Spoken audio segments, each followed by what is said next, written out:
प्रशांत किशोर का जन सुराज और बिहार को समृद्ध बनाने का सपना प्रायः राजनेताओं के जनता के वोट की कीमत पर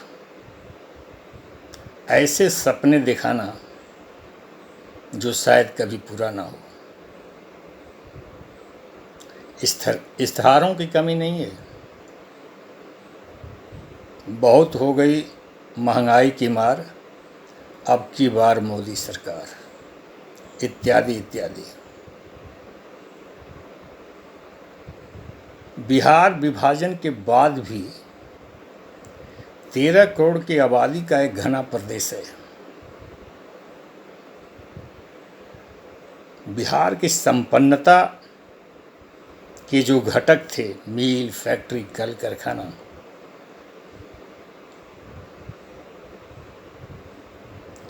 और खनिज में कोयला और लोहा की संपन्नता के कारण कभी बिहार समृद्ध प्रदेशों में माना जाता था। आज विभाजन के बाद बिहार में मिल, कल कारखानों और खनिज की लिए कोई स्रोत उपलब्ध नहीं है। यहाँ गंगा के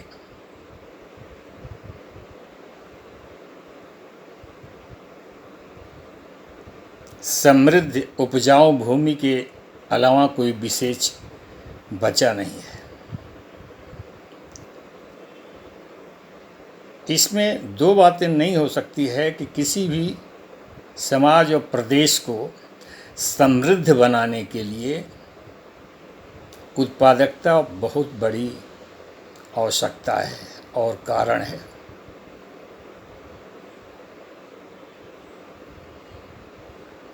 बिहार की एक बहुत बड़ी आबादी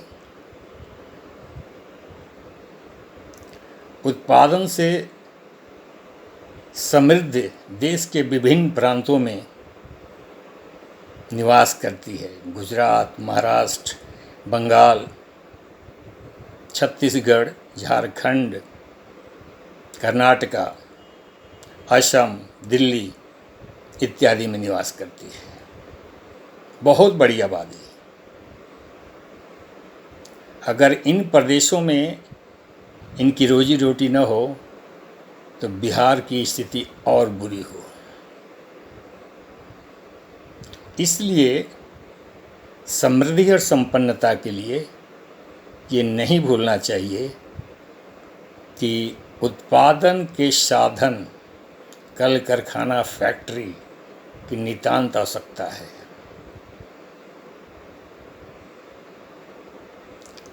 बावजूद इसके प्रशांत किशोर का कहना है कि हमारी पार्टी जन सुराज जिस दिन सरकार में होगी उसके अगले 6 महीने में बिहार के प्रवासी मजदूरों और बाहर की फैक्ट्री में काम करने वाले युवकों को पुनः बाहर जाने की आवश्यकता नहीं होगी।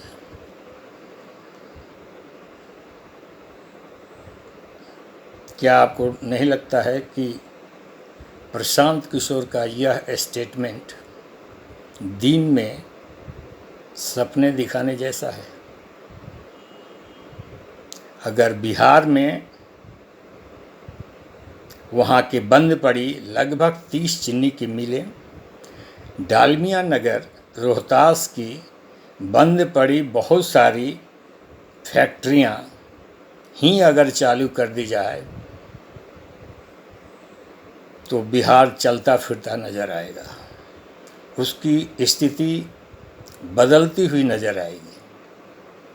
परंतु कल कारखाना, फैक्ट्रियों इत्यादि को पुनर्जीवित करने के विषय में प्रशांत किशोर कोई बातें नहीं करते हैं।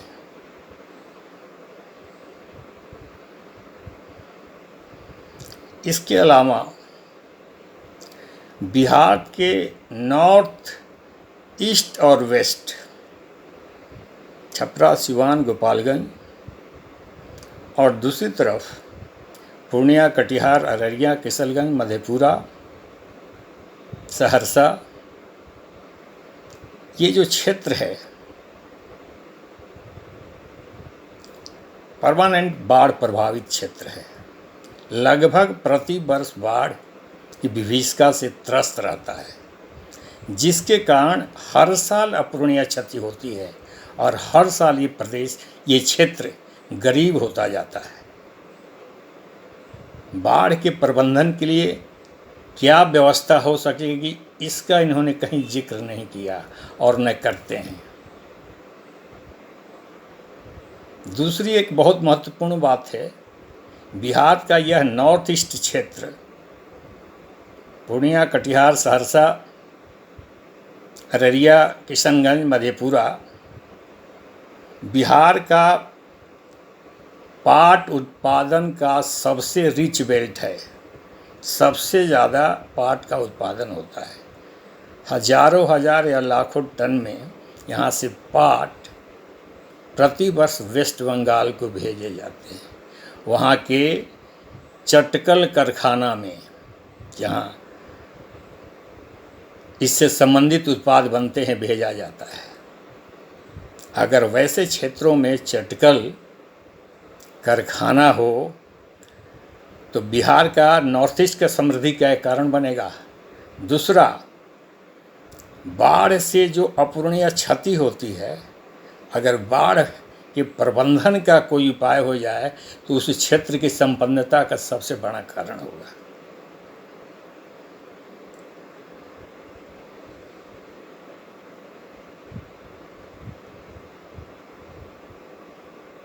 तो ये संपन्नता का जो कारण है, नए कल कारखानों के लिए तो विशेष व्यवस्था शायद करनी पड़े, इंफ्रास्ट्रक्चर को बहुत समुन्नत करना पड़ेगा। परंतु अगर पूर्व में स्थापित सारी मील कल कारखाने को ही पुनर्जीवित कर दिया जाए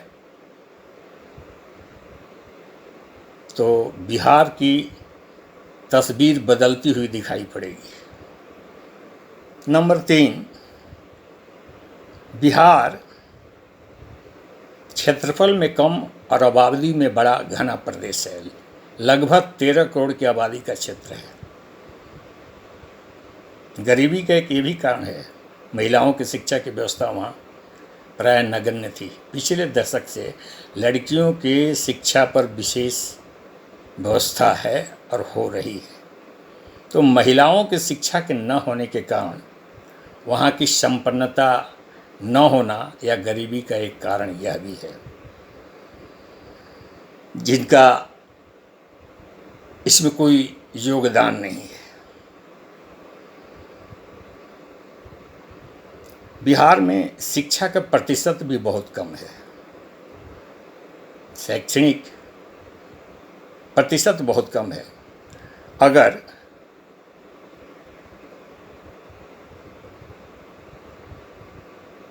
शिक्षा की व्यवस्था और परीक्षा की व्यवस्था एकेडमिक कैलेंडर के अनुसार हो, रिजल्ट एकेडमिक कैलेंडर के अनुसार हो,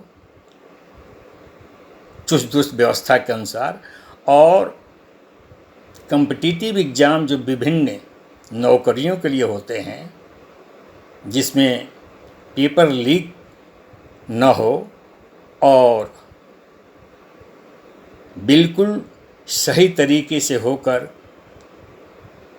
बेरोज़गार नौजवानों को अपॉइंटमेंट लेटर के साथ अगर उन्हें ज्वाइन कराया जाए, लाखों शिक्षित नौजवानों का भविष्य इसमें जुड़ा हुआ है। भ्रष्टाचार रहित ये व्यवस्था उपलब्ध कराने की बात है। संपन्नता में इसका भी बहुत बड़ा योगदान है। संपन्नता और हम देश के संपन्न प्रदेशों में एक करेंगे, ये बहुत बड़ी सोच है। परंतु उसके कारक क्या होंगे, ये भी एक कारक होंगे, ये भी बहुत महत्वपूर्ण कारक है। बिहार के पढ़े लिखे नौजवान देश के विभिन्न प्रदेशों में नौकरियों के लिए प्रतिवर्ष और महीनों सालों साल दौड़ा लगाते फिरते हैं। इसकी व्यवस्था होनी चाहिए।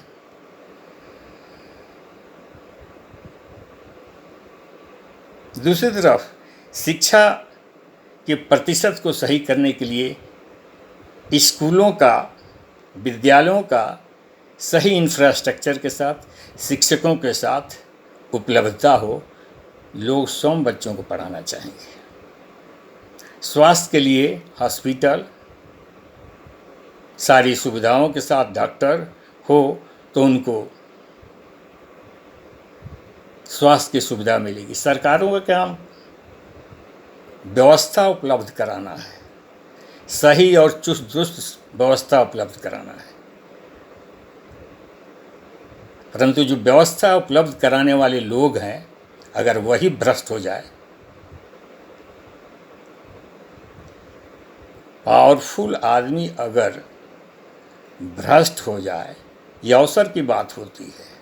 अवसर न मिले तो हर व्यक्ति ईमानदार साबित होता है, और अवसर मिलने के बाद ईमानदार होना बहुत बड़ी बात है।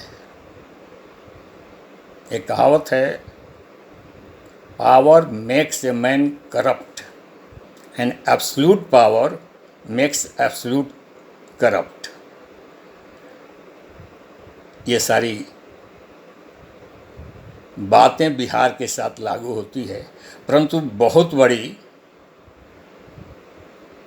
आशा जगी है प्रशांत किशोर जैसे व्यक्ति का इस व्यवस्था में एक बेहतरी लाने का प्रयास, ये बहुत बड़ी बात है, जिसके लिए पिछले 2 साल से गांव-गांव धूप, गर्मी, जाड़ा, बरसात में पैदल यात्रा। उद्देश्य क्या है? हम प्रदेश को बेहतर बनाना चाहते हैं, संपन्न बनाना चाहते हैं, सिस्टम को चुस्त दुरुस्त और भ्रष्टाचार से रहित बनाना चाहते हैं। यह सोच ही बहुत बड़ी है, यह सोच ही बहुत बड़ी है।